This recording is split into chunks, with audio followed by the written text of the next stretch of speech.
semuanya. Topik kita kali ini adalah proposal penelitian kuantitatif. Pertama yang harus diperhatikan adalah format penulisannya. Sesuaikan dengan ketentuan dari fakultas atau universitas masing-masing. Perhatikan contoh berikut. Di sini saya akan menggunakan kerangka proposal penelitian kuantitatif berdasarkan pedoman FEBI IAIN Ponorogo pada tahun 2019. Ini formatnya. Nah, bagi kalian mahasiswa FEBI IAIN Ponorogo, silakan ikuti format penulisannya. Yang kedua adalah sesuaikan aturan penulisannya. Nah, ini bisa kalian baca. Untuk aturan penulisan ini biasanya berlaku untuk umum. Dimanapun kalian universitasnya bisa menggunakan format umum ini ketika membuat proposal penelitian skripsi. Kita mulai masuk ke bagian proposal. Yang pertama di bagian awal, itu biasanya diisi oleh sampul atau cover. Yang kedua adalah daftar isi. Silakan kalian simak contohnya. Nah, di bagian atas ditulis proposal skripsi, kemudian bawahnya adalah rencana judulnya. Kalau bisa, bentuk dari judulnya ini dibuat rapi, jadi dari atas yang paling panjang kemudian mengerucut ke bawah. Kemudian di bawah sendiri ini adalah jurusan, fakultas, universitas, dan tahun penelitiannya. Jangan lupa di bagian bawah sendiri dari sampul ditulis nomor halamannya dengan huruf Romawi kecil. Berarti di sini dimulai dari nomor halaman pertama. Ini bagian daftar isi. Ini saya menggunakan pedoman yang terbaru, yaitu pedoman dari FEBI tahun 2020. Ini isi yang akan kita sajikan dalam proposal penelitian. Ini udah lengkap dengan halamannya juga. Nah, di bagian atas dari daftar isinya, kita lanjut halamannya, tapi bukan pakai Romawi, udah pakai nomor angka biasa.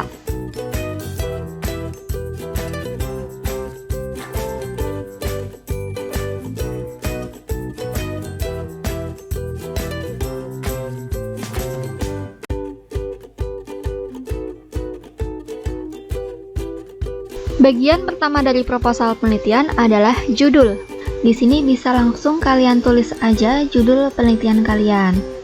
Bagian yang berikutnya adalah pendahuluan.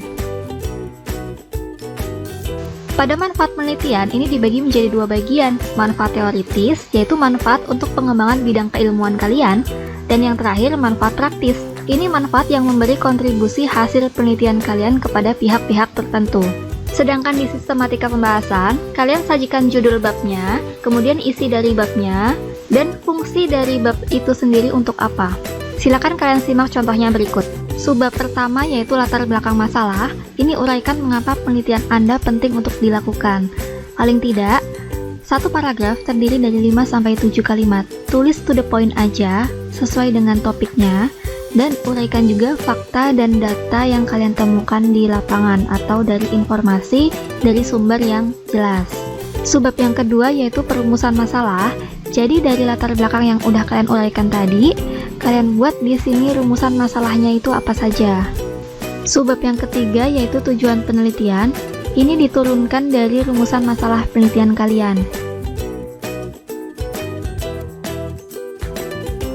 Subbab yang keempat adalah manfaat penelitian. Ini ada dua bagian, yaitu manfaat teoritis dan manfaat praktis. Subbab yang terakhir, bagian pendahuluan adalah sistematika pembahasan. Ini kalian uraikan dengan singkat, isi dan fungsi dari setiap bab yang ada di proposal penelitian. Di sini ada bab judul, bab pendahuluan, bab tinjauan pustaka, dan yang terakhir adalah bab metode penelitian. Bagian berikutnya adalah tinjauan pustaka. Subbab pertama yaitu landasan teori.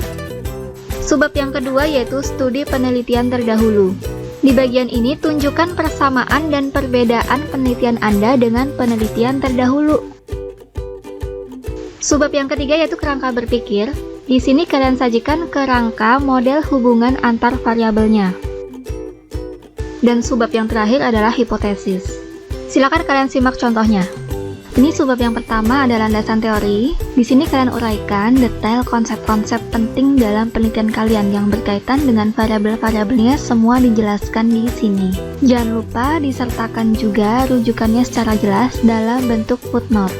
Subbab yang kedua adalah studi penelitian terdahulu. Jadi di sini Dimaksudkan untuk memposisikan penelitian Anda di antara penelitian-penelitian lain dengan topik yang sama, sehingga akan kelihatan persamaan dan perbedaannya.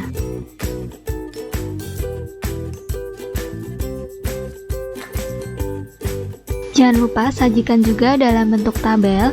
Tabel 3.1 artinya tabelnya ada di bagian ketiga dari proposal. Tinjauan pustaka tadi kan ada di bagian C, bagian ketiga. Nah, satu yang di belakangnya ini merupakan tabel pertama dari bab tinjauan pustaka. Spasi dari tabelnya ini spasinya 1.15. Jadi kecil aja spasinya. Nah, di sini ditulis rujukannya, peneliti dan tahun penelitiannya, judul penelitiannya, persamaan dan perbedaannya dengan penelitian kita, dan hasil penelitian ini adalah hasil penelitiannya si Aprina Wardani. Nah, nanti di bagian bawahnya tinggal kalian tambahkan lagi referensi dari penelitian-penelitian lainnya. Subbab yang ketiga yaitu kerangka berpikir. Ini kalian sajikan desain penelitian kalian. Karena menggunakan intervening, maka saya menggambarkannya seperti ini. Subbab yang terakhir yaitu hipotesis. Ini diuraikan hipotesis penelitian dari rumusan masalah yang udah kalian uraikan sebelumnya. Ini contohnya, hipotesis pertama ini dari rumusan masalah yang pertama, hipotesis yang kedua ini dari rumusan masalah yang kedua, dan begitu seterusnya sampai rumusan masalah yang terakhir. Bagian yang terakhir yaitu metode penelitian. Bagian rancangan penelitian, kalian sajikan pendekatan penelitian kalian. Pendekatan kualitatifkah, pendekatan kuantitatifkah, menggunakan desain penelitian lapangan atau studi kasus dan lain sebagainya. Subbab yang kedua yaitu variabel penelitian dan definisi operasional. Bagian populasi dan sampel, kalian sajikan populasi penelitian dan sampel penelitian. Ini termasuk ukuran sampel dan teknik samplingnya. Di bagian jenis dan sumber data, kalian sajikan jenis datanya apakah kualitatif atau kuantitatif. Kemudian sumber datanya, primer atau sekunder atau keduanya. Di bagian metode pengumpulan data, kalian sajikan metode apa yang kalian gunakan, termasuk juga skala pengukurannya. Pada subbab instrumen penelitian, uraikan bentuk instrumen penelitian Anda. Subbab yang ke-8 yaitu validitas dan reliabilitas instrumen penelitian. Dan yang terakhir adalah teknik pengolahan data dan analisis data. Silakan kalian simak contohnya berikut.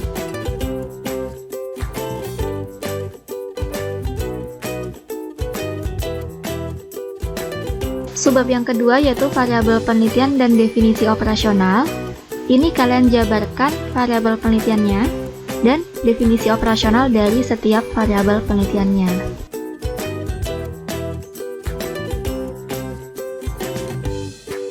Subbab yang ketiga yaitu lokasi penelitian. Kalian uraikan di sini mau meneliti di mana dan argumentasikan juga keunikan atau ciri khasnya dari lokasi tersebut. Kenapa Anda memilih lokasi tersebut sebagai lokasi penelitian Anda? Subbab yang keempat yaitu populasi dan sampel. Populasinya kalian uraikan, ada berapa anggota populasinya. Dan yang kedua, sampel penelitian. Di sini kalian uraikan bagaimana kalian mendapatkan sampel penelitiannya.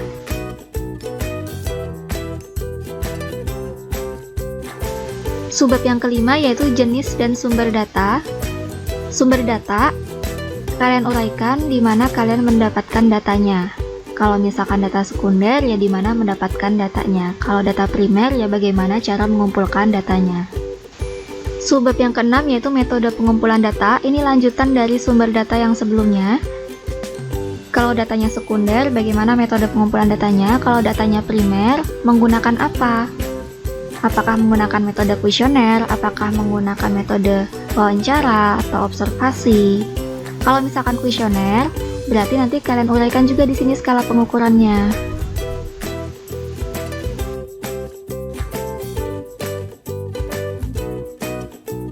Subbab yang ketujuh yaitu instrumen penelitian. Bagi kalian yang menggunakan data primer, maka akan menggunakan instrumen penelitian kan, mengumpulkan datanya.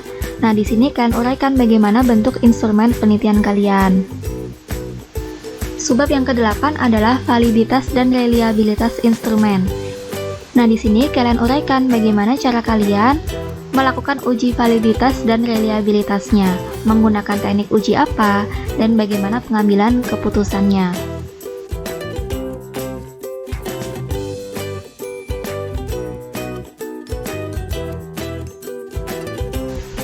Jika kalian sudah melakukan uji validitas atau reliabilitas, bisa juga kalian sajikan di sini tabel hasil pengujiannya.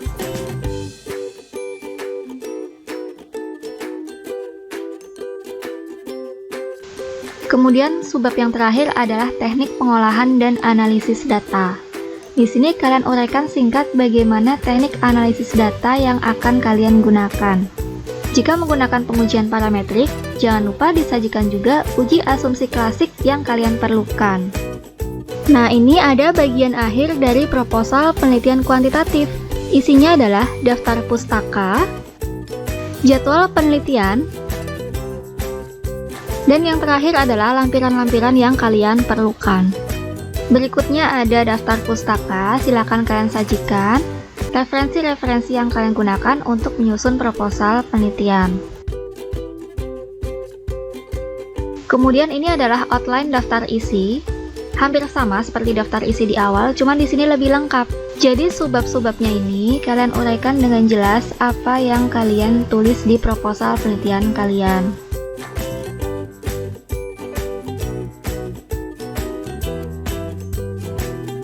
Kemudian ini adalah jadwal penelitian. Silakan kalian buat sendiri estimasi jadwal penelitian kalian dari mulai penyusunan proposal hingga penggandaan laporan penelitian. Yang terakhir adalah lampiran. Sajikan lampiran yang kalian perlukan.